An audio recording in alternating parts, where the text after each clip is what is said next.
Dear student, आज का class जो है वो ट्रिगोनोमेट्री से हम शुरू करने जा रहे हैं।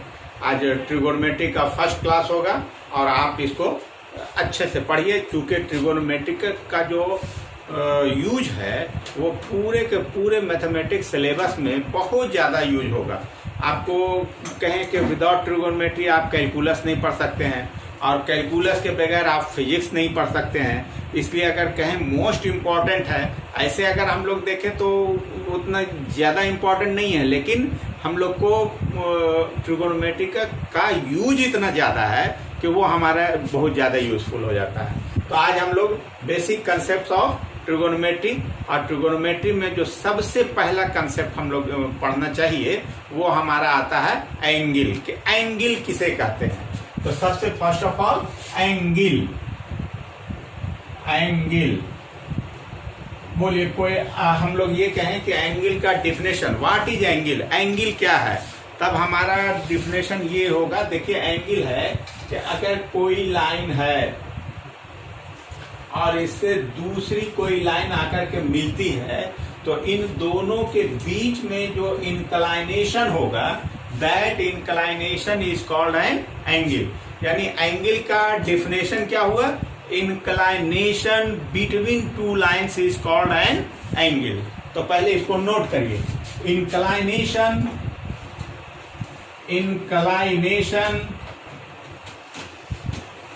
Between two lines, inclination between two lines is called an angle, is called an angle। दो लाइन के बीच में जो इंक्लाइनेशन, जिसको हम लोग एक्चुअली में कहते हैं दो लाइन के बीच में जो झुकाव इंक्लाइनेशन होता है, that inclination is called an angle. वो एंगल कहलाएगा। अब ये देखिए इंक्लाइनेशन है, एक लाइन ये हुआ, दूसरा ये हुआ। इस लाइन को हम लोग कहें हॉरिजॉन्टल लाइन या इनिशियल लाइन, इनिशियल लाइन। और ये जो हो गया वो terminal, that is final line, terminal line. तो इनिशियल से टर्मिनल की ओर जाइए तो एंटी क्लॉकवाइज में अगर हम लोग ये जाते हैं, ये इंक्लाइनेशन जो हुआ इसी को हम लोग एंगल कहते हैं। इस इंक्लाइनेशन को क्या कहेंगे? एंगल कहेंगे। तो अब हम लोग हो गया कि एंगल का main definition, inclination between two lines is called an angle. दो लाइन के बीच में जो इंक्लाइनेशन होगा उस इंक्लाइनेशन को हम लोग एंगल कहेंगे। अब वो एंगल में हम लोग आइए, जब कोई भी चीज पढ़ते हैं तो एंगल में हुआ कि एंगल कभी पॉजिटिव भी होता है और एंगल निगेटिव भी होता है। तो एंगल पॉजिटिव कब होगा और एंगल निगेटिव कब होगा, तो उसके लिए हम लोग अब देखिए। तो एंगल का मेजरमेंट दो तरीके से होता है, एक होता है क्लॉकवाइज मेजरमेंट और एक होता है एंटी क्लॉकवाइज मेजरमेंट। तो जब किसी एंगल को एंटी क्लॉकवाइज मेजरमेंट करते हैं तब उस एंगल का जो मैग्नीट्यूड होता है वो पॉजिटिव होता है, और क्लॉकवाइज में क्या हो जाता है? निगेटिव होता है। तो पहले इसको नोट करो। Angle measured in the direction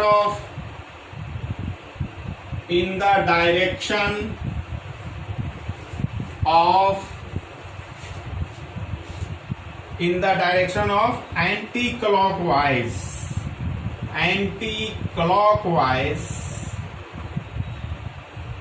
is taken as positive, is taken as positive, and in clockwise direction taken as negative. चलिए फिर से बात करिए। जैसे हम लोग ये कहते हैं कि एंगल 30 डिग्री और एंगल -30 डिग्री, तो एक्चुअली में एंगल कभी माइनस नहीं होगा, लेकिन क्योंकि वो मेजरमेंट जो है वो डायरेक्शन की वजह से हम लोग पॉजिटिव और निगेटिव कहते हैं। तो हम लोग का एंगल कब पॉजिटिव होगा कब निगेटिव होगा वो हम लोग देख लिया। उसको हम लोग थोड़ा सा फिगर से देख लें कि देखिए कैसे हम लिख रहे हैं कि एंगल कब पॉजिटिव होगा और कब निगेटिव होगा। इसको यहां से हम लोग देखें, जैसे एक हम लोग ये लिया कि ये इनिशियल लाइन है और ये हमारा फाइनल टर्मिनल लाइन है, और ये एंगल का जो मेजरमेंट होगा तो हम लोग ये घड़ी जो आप घड़ी लगाते हैं तो देखिए टाइमिंग जो होता है तो एंटी क्लॉकवाइज चलता है। तो एंटी क्लॉकवाइज जब लेंगे तो एंगल का मेजरमेंट पॉजिटिव होगा और क्लॉकवाइज लेंगे तो निगेटिव होगा। इसलिए अगर ये डायरेक्शन दिया तो ये हो जाएगा पॉजिटिव एंगल। लेकिन यही को अगर हम लोग ऐसा कहा कि ये हमारा इनिशियल लाइन है, इनिशियल लाइन है और ये हमारा टर्मिनल लाइन है, और इनिशियल से टर्मिनल के तरफ चलिए तो उसका डायरेक्शन हो जाएगा क्लॉकवाइज, और जैसे ही डायरेक्शन क्लॉकवाइज हो गया तो वो एंगल क्या हो जाएगा निगेटिव, निगेटिव एंगल होगा। चलिए, तो ये डायग्रामेटिकली हम इसको डिस्कस किया कि कब एंगल पॉजिटिव होगा और कब निगेटिव होगा।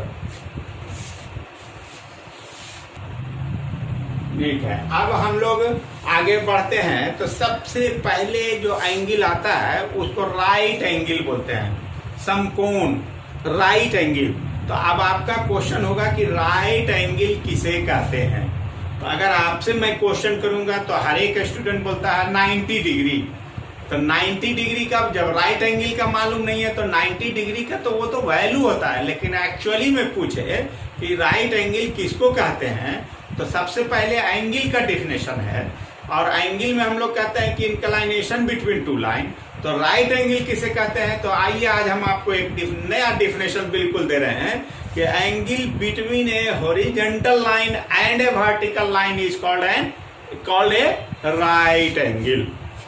देखिए क्या कहा कि ये लाइन जो है वो हम लोग को क्या कहलाएगा, कौन सा लाइन होगा, हॉरिजॉन्टल लाइन, हॉरिजॉन्टल लाइन। और इस पे ये जो दूसरी लाइन आकर मिलती है इस लाइन का क्या नाम हो गया, वर्टिकल, क्षैतिज रेखा और उदग्र रेखा, वर्टिकल लाइन। दो लाइन हुआ, हॉरिजॉन्टल लाइन क्षैतिज रेखा, वर्टिकल लाइन उदग्र रेखा, और दोनों लाइन आकर मिलती है तो उन दोनों के बीच में ये जो इंक्लाइनेशन है that inclination is known as right angle.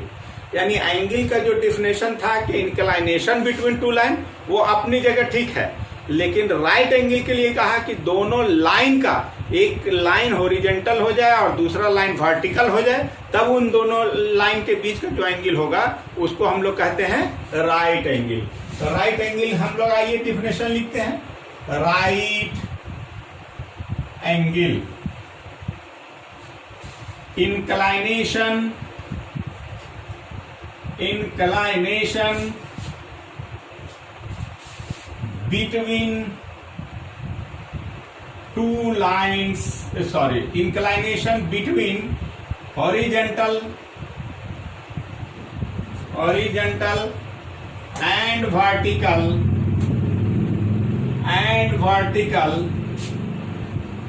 lines is called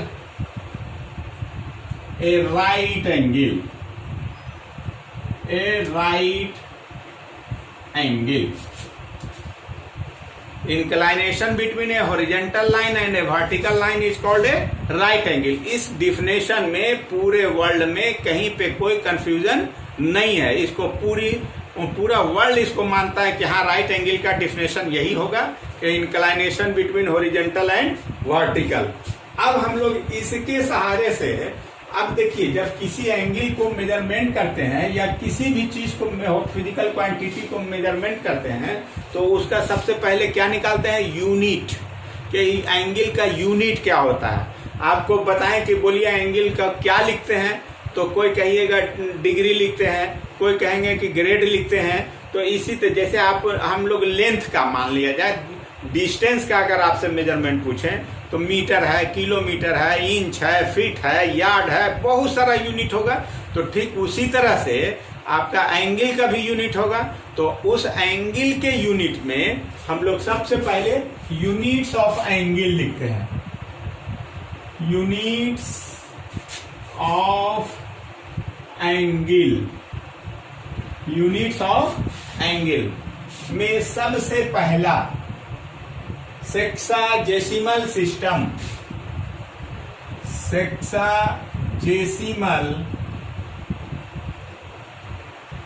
system और British system, British system, sexagesimal system कहें या ब्रिटिश सिस्टम, यानी आपके इस नाम से ही क्लियर है कि ये ब्रिटेन के मैथमेटिशियन का दिया हुआ चीज है, इसलिए इसको हम लोग ब्रिटिश सिस्टम भी बोलते हैं। अब इस सिस्टम में देखिए क्या हम लोग कैसे मेजरमेंट करते हैं। देखिए ब्रिटिश सिस्टम है, ब्रिटिश मैथमेटिशियन ने कहा कि वन राइट एंगल किसको कहते हैं, ये मालूम है कि angle between horizontal and A vertical is one right angle.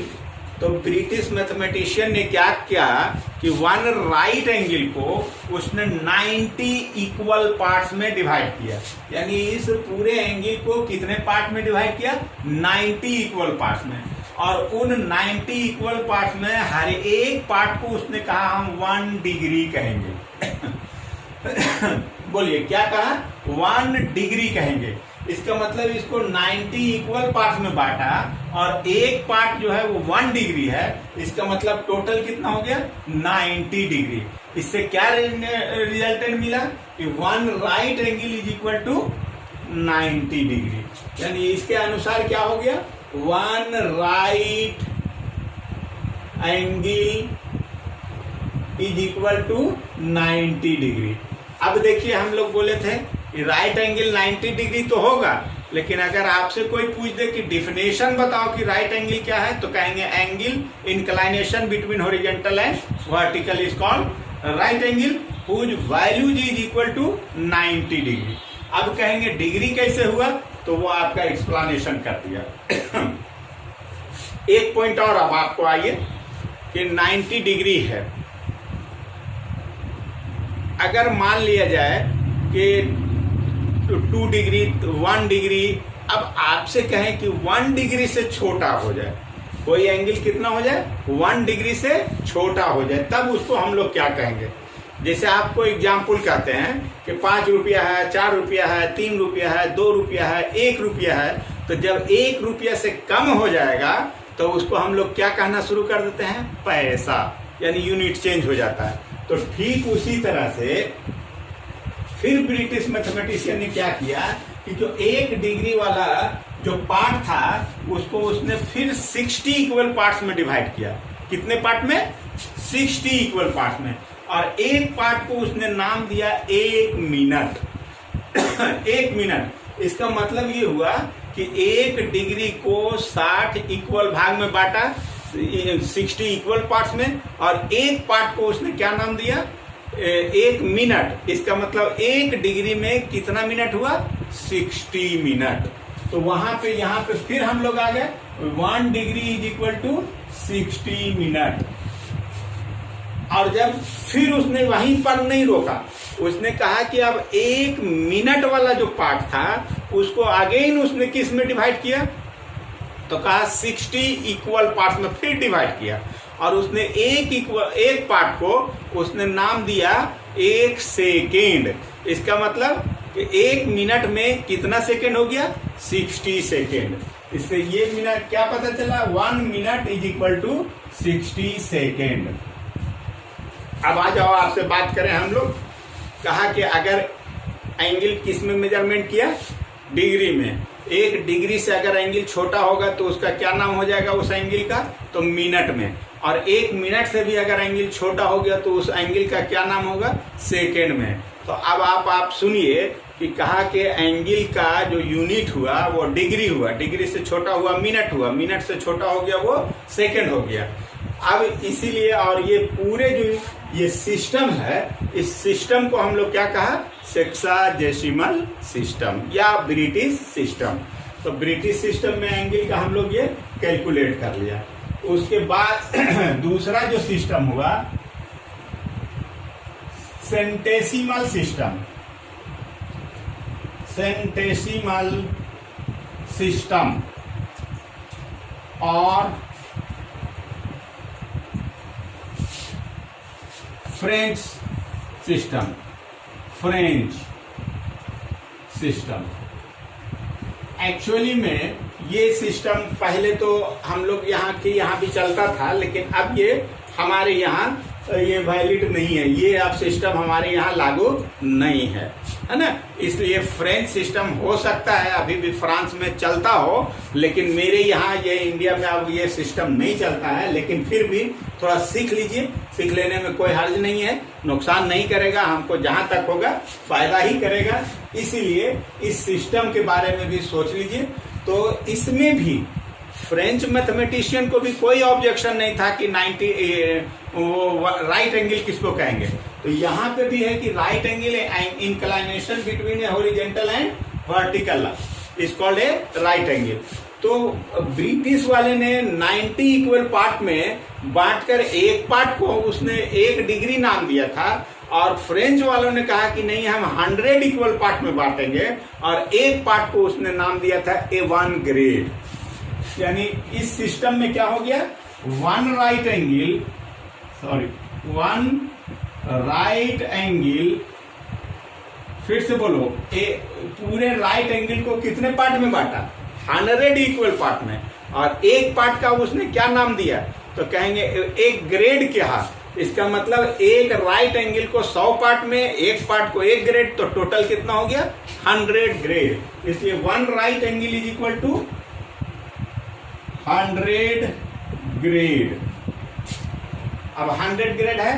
अब फिर उसने ये कहा कि वहीं पे वो भी नहीं रुका, उसने कहा कि 1 ग्रेड वाले को उसने फिर 100 हिस्सों में बांटा, और एक हिस्से को उसने नाम दिया सेकेंड। यानी 1 grade is equal to 100 minute, और 1 फिर वही यहां भी कहा 1 minute is equal to 100 second. अब देखिए इस सिस्टम और इस सिस्टम में जो मिनट और सेकेंड है, मिनट और मिनट या सेकेंड और सेकेंड है, तो उसमें दोनों में कोई कंपैरिजन नहीं है, दोनों अपनी जगह अलग अलग है। तो यहाँ पे फिर से एक चीज और देख लीजिए। अब अगर हमको बदलने की नौबत आती कि डिग्री को ग्रेड में या ग्रेड को डिग्री में, तो यहाँ देख लो 1 right angle is equal to 90 degree and 1 right angle is equal to 100 grade. This imply 90 degree is equal to 100 grade. यानी यहां से हमारा रिजल्टेंट मिला, this implies 90 degree is equal to 100 grade, और 9 degree is equal to 10 grade. ये एक formula हो गया, लेकिन हम आपको पहले ही ये बताकर चले गए कि ये सिस्टम अब हमारे यहाँ लागू नहीं है। लेकिन जो सबसे इंपॉर्टेंट है वो हम फिर तीसरा जो है वो एक तरह से हम लोग इसको कहें इंटरनेशनल यूनिट है। इसको पूरी दुनिया मानने को माने बाध्य है। इसको कहिए कि पूरी दुनिया मानती है कि ये सिस्टम क्या है। इसको हम लोग क्या कहते हैं, रेडियन सिस्टम। रेडियन सिस्टम और सर्कुलर मेजर। रेडियन सिस्टम और सर्कुलर मेजर। अब यहां से हम लोग तीसरा जो मोस्ट इंपॉर्टेंट है, ये तीसरा जो हो गया most important part of angle. तो अब आइए रेडियन। हमें रेडियन किसे कहते हैं। अब रेडियन को समझने के लिए थोड़ा सा हम लोग पहले आप समझ लीजिए। देखिए सर्किल है, देयर इज ए सर्किल, और ये सर्किल है, और इस सर्किल का इसको हम लोग क्या कहेंगे, सेंटर है।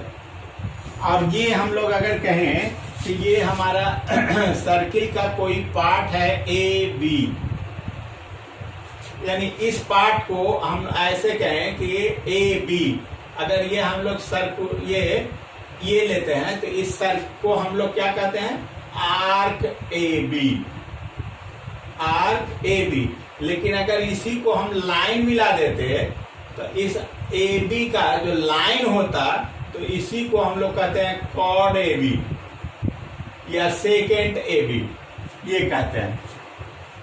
अब आप देखिए रेडियस का, रेडियन का डिफिनेशन, 1 रेडियन किसे कहते हैं?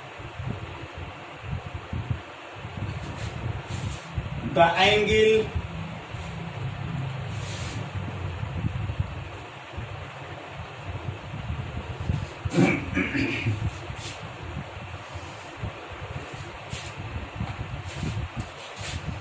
द एंगल, पहले लिख देते हैं, आप भी लिख लीजिए। The angle made by an arc of length equal to radius at the center of circle, at the center of circle is called 1 radian, 1 radian. फिर से देख लो यहां पे क्या कहा एक बार? The angle made by an arc of length equal to radius at the centre of circle is called 1 radian. फिर से एक बात समझिए, कहा कि ये कह रहा है कि एंगल बना किसके जरिए बना? किसी आर्क के द्वारा। जैसे ये कोई आर्क है ए बी और ये सेंटर पे एक एंगल बना रहा है और इस आर्क का जो लेंथ है वो लेंथ किसके बराबर हो जाए? रेडियस के लेंथ के बराबर हो जाए, तब ये जो एंगल होगा वो कहलाएगा 1 रेडियन। और 1 रेडियन को हम लोग क्या लिखते हैं? 1 रेडियन को हम लोग लिख देते हैं 1 पे एक स्मॉल सा सी देते हैं जिसको कहते हैं 1 रेडियन। तो फिर से जरा सा देख लो, the angle made by an arc of length equal to radius at the centre of circle is called 1 radian. यानी ये 1 रेडियन हो गया, डिनोटेड बाई 1c। लेकिन जनरली हम लोग सी लिखा हुआ नहीं देखते हैं। जैसे एक एग्जाम्पल देते हैं, आप लोग 10th में भी पढ़ा होगा, sine theta, cos theta, sine A, cos A, ये सब पढ़ा होगा। लेकिन थोड़ा सा हम उसमें वो हम फिर यहां से डिस्कस करेंगे, दोबारा डिस्कस होगा। लेकिन उसको डिस्कस करने से पहले थोड़ा सा हम आपसे ये जानना चाह रहे हैं कि अगर हम लोग लिख दिया कि साइन और साइन लिख दिया तो पूछे कि क्या मीनिंग है, तो कहेंगे मीनिंगलेस है। लेकिन अगर वो मीनिंगलेस है तो हम लोग कहेंगे कि लेकिन जैसे ही साइन कॉस टैन में अगर एंगल लग जाता है तो वो मीनिंगफुल हो जाता है। तो यहाँ पे कहें कि साइन लिखा कोई मीनिंग नहीं, लेकिन जैसे ही हम लिख दिया साइन थीटा तो अब ये हो गया मीनिंगफुल। तो यहाँ पे थीटा क्या हो गया, तो कहेंगे थीटा इज एंगल। अब आपसे फिर क्वेश्चन हुआ कि जब एंगल है तब आप बताइए, एंगल है तो वो एंगल डिग्री में है, रेडियन में है, ग्रेड में है, किस चीज में है? तो हम लोग को यहाँ पे लिखा हुआ नहीं है। लेकिन हम लोग डिग्री के लिए हम लोग कहा कि जैसे 30 डिग्री लिखते हैं तो डिग्री 30 लिख के छोड़ दिया तो आप डिग्री नहीं मानेंगे। लेकिन ऊपर में एक स्मॉल सा सर्किल इंडिकेट करता है तो कहते हैं ये 30 डिग्री है। लेकिन अगर ये 30 ग्रेड लिखना होता तो वो एक छोटा सा जी लिखते हैं जो इंडिकेट किया ग्रेड को। लेकिन जब रेडियन लिखते हैं तो हम लोग 30 रेडियन ना लिखकर, सी ना लिख करके ओनली, जैसे यहाँ पे थीटा है, अगर थीटा डिग्री में होता तो ये हमारा लिखना मस्ट होता, थीटा ग्रेड में होता तो ये हमारा लिखना मस्ट होता। लेकिन जब थीटा पे कुछ नहीं लिखा तो ये हमारा सिंबल क्या हो गया, रेडियन।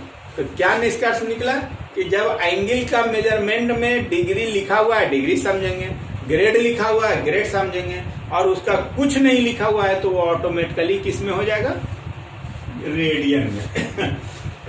जैसे एक एग्जाम्पल हम आपसे देते हैं कि एक एग्जाम्पल ये पढ़े हैं हम लोग कि ये लिखा, ये कितना लिखा हुआ है, कहेंगे -2 है, -2 है, तो -2 है तो हम इसका सिंबल क्या है, तो कहेंगे कि हाँ निगेटिव है।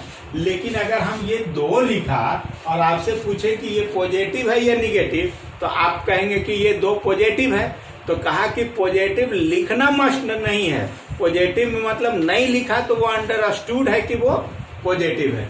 इसी तरह जब एंगल में कोई यूनिट नहीं लिखा तो वो अंडरस्टूड है कि वो एंगल किस में है, रेडियन में। इसलिए जब भी अगर साइन थीटा, साइन ए इस तरह से लिखा हुआ हो और आपसे कोई पूछे कि यहाँ थीटा क्या है, तो कहेंगे एंगल है। और जब एंगल है तो फिर क्वेश्चन करने वाला ये पूछेगा कि जब ये एंगल है तो इसका यूनिट बताओ। तो जब यूनिट नहीं लिखा हुआ है तो उसका यूनिट क्या हो गया, रेडियन हो गया।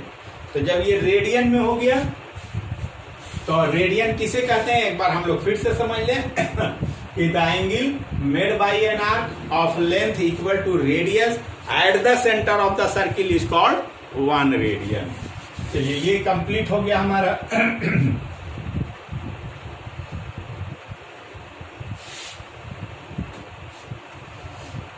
नेक्स्ट में हम लोग ये देख लें। जब रेडियन हो गया, अब हम लोग थोड़ा सा और एक चीज हम लोग आप पढ़े होंगे 180 डिग्री बराबर पाई रेडियन, तो वो सब क्या है वो जरा सा हम लोग देख लें। ये कहा कि पाई, एक्चुअली में पाई क्या है, आपसे पूछे पाई क्या है, तो pi is a Greek letter, pi is a Greek letter.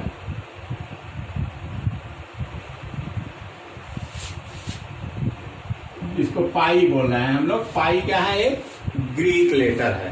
तो एक्चुअली में पाई है क्या, उसको समझने के लिए फिर से एक बार हम लोग ये कहें कि अगर ये कोई सर्किल है, तो ये सर्किल है तो इस पूरे राउंड जो है इसको हम लोग क्या कहते हैं, सरकमफ्रेंस ऑफ द सर्किल। और ये सेंटर है, और ये हम लोग क्या कहा, ये क्या कहलाया, डायमीटर। हाफ को हम लोग रेडियस कहेंगे और पूरे को डायमीटर कहेंगे। और डायमीटर जो है वो सर्किल को कितने पार्ट में डिवाइड करता है, 2 इक्वल पार्ट्स में। एक पार्ट ये हुआ, एक पार्ट ये हुआ, दोनों इक्वल होता है। और जब ये 2 इक्वल पार्ट्स में हो गया तब हम लोग इसको क्या कहेंगे, सेमी सर्किल अर्धवृत्त। और ये भी क्या कहलाएगा, सेमी सर्किल। तो हमारा यहाँ पे वो नहीं है, हम कहा सर्किल इतना बड़ा है, सर्किल इतना छोटा है, सर्किल इतना बड़ा है। सर्किल जितना बड़ा से बड़ा ले लें या जितना छोटा से छोटा ले लें, अब आप पाइएगा क्या कि उसका सरकमफ्रेंस और उसके डायमीटर का रेशियो जो है वो हमेशा कांस्टेंट होगा। माने अप्रोक्सीमेटली, ये नहीं एग्जैक्ट होगा, अप्रोक्सीमेटली लगभग सेम होगा, जिसको हम लोग कहते हैं 3 पॉइंट समथिंग, जिसको डिनोट किया जाता है पाई से। यानी अगर पूछे कि पाई किसे कहते हैं, तो पाई का एक्चुअल डेफिनेशन क्या हो गया, the ratio of circumference and diameter of a circle is called pi. लिख लीजिए इसको।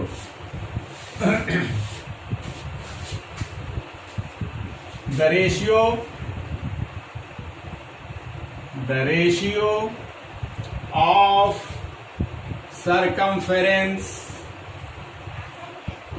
circumference and diameter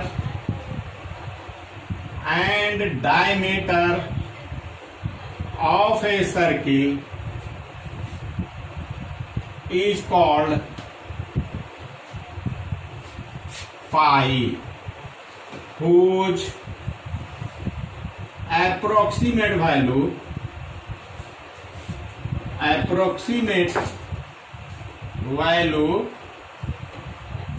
is equal to 22/7, जिसका डेसिमल में अप्रोक्स वैल्यू लिखते हैं, तो ये 22.7 हम लोग मान करके चलते हैं। तो पाई क्या हो गया हमारा, फिर से एक बार डेफिनेशन सुनो कि पाई हमारा क्या हो गया, ratio of the circumference and diameter of a circle. चाहे वो सर्किल बहुत बड़ा हो या सर्किल बहुत छोटा हो, वो रेशियो हमेशा लगभग सेम आएगा, जिसको हम लोग पाई से इंडिकेट करते हैं। अब आइए हम लोग ये कह रहे हैं कि रेडियन में हम आपसे पढ़ा, रेडियन में क्या पढ़ा सो सुन लीजिए कि रेडियन में पढ़ा कि अगर कोई एंगल बनाता है कोई आर्क जिसका लेंथ हमारा रेडियस के बराबर है, अगर आर्क का लेंथ को एल कहा और उसके रेडियस को एल कहा तो L is equal to R है, तब हम लोग कहेंगे ये जो एंगल है वो 1 रेडियन होगा 1 रेडियन होगा। अब आपसे हम बात करें कि अगर सर्किल के लेंथ को आर्क के लेंथ को थोड़ा बढ़ा दें अब जो यहाँ पे एंगल बनेगा, वो जो एंगल होगा वो एक्चुअली में क्या होगा, 1 रेडियन से बड़ा होगा। अब वो रेडियन 1.5 रेडियन हो जाए, 1.25 रेडियन, जो भी हो, और ये जैसे जैसे हम बढ़ाते चले जाएंगे, जैसे और थोड़ा सा बढ़ाया तो और रेडियन का वैल्यू मान लिया 2 रेडियन हो गया। उसी तरह से बढ़ाते बढ़ाते एक समय ऐसा आएगा कि ये हमारा डायमीटर का रूप ले लेगा। बढ़ते बढ़ते ये यहाँ चला गया, ये यहाँ, अब मिलाते हुए जाएंगे तो वो किसका रूप ले लिया, डायमीटर का। और जब ये स्ट्रेट एंगल हो गया, और स्ट्रेट एंगल का मान कितना हो गया 180 डिग्री, और जिस समय ये 180 डिग्री होता है तो उसका वैल्यू रेडियन में कितना 22/7 माने 3 पॉइंट समथिंग के बराबर होता है। और यहीं से ये डिफिनेशन ले लिया गया कि pi radian is equal to 180 degree. क्या फॉर्मूला लिया गया, pi radian is equal to 180 degree, जिसको हम लोग शॉर्ट में सीधा सीधी लोग यही बता देते हैं कि पाई रेडियन बराबर 180 डिग्री हो गया। लेकिन पाई रेडियन बराबर 180 डिग्री कैसे हुआ, हमने उसको पूरा एक्सप्लेन कर दिया। अब उसको आप समझ गए कि हाँ ये कैसे लिया जाता है। अब इसी में अगर हम लोग कहें कि पाई बाई 2 यानी 180 degree by 2 that is 90 degree, pi by 3 is equal to 60 degree, 180 को 3 से डिवाइड करो, pi by 4 is equal to 45 degree, pi by 6 is equal to 30 degree and so on. इस तरह से हम लोग कोई भी है तो एंगल को जनरली हम लोग किस में लिखते हैं, पाई बाई। तो अब हम लोग हमारा जो एंगल है वो फंक्शन जनरली किस पे काम करेगा, रेडियन पे। तो ये रेडियन में हमेशा देखिएगा आपको यूज, एक्चुअली में आप 10th में भी यूज कर लिया होगा, ये ऐसा हम लोग इसको करते हैं। तो ये हम लोग एंगल का इतना डिफिनेशन दे दिया कि ये एंगल हमारा रेडियन में इस तरह से मेजरमेंट करते हैं। अब हम लोग जरा सा ये देख लेते हैं, एक आज हम आपका हल्का सा क्वेश्चन निकाल कर छोड़ देते हैं कि एक रेडियन में कितना डिग्री होगा, उसी को हम लोग देख लीजिए। यानी फॉर्मूला एक्चुअली में कितना हो गया,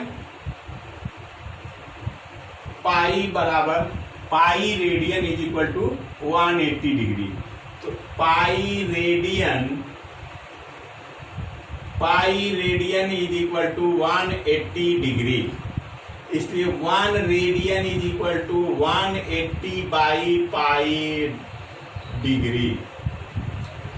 उसके बाद आइए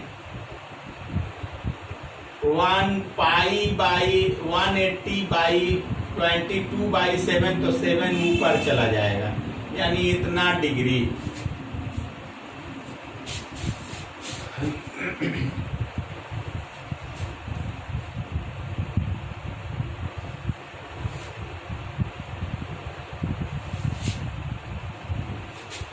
अब आइए इसको थोड़ा सा और एक्सप्लेन करिए। ये हमारा अगर इसको डिवाइड करेंगे तो ये 11 हो जाएगा, ये 90 हो गया, यानी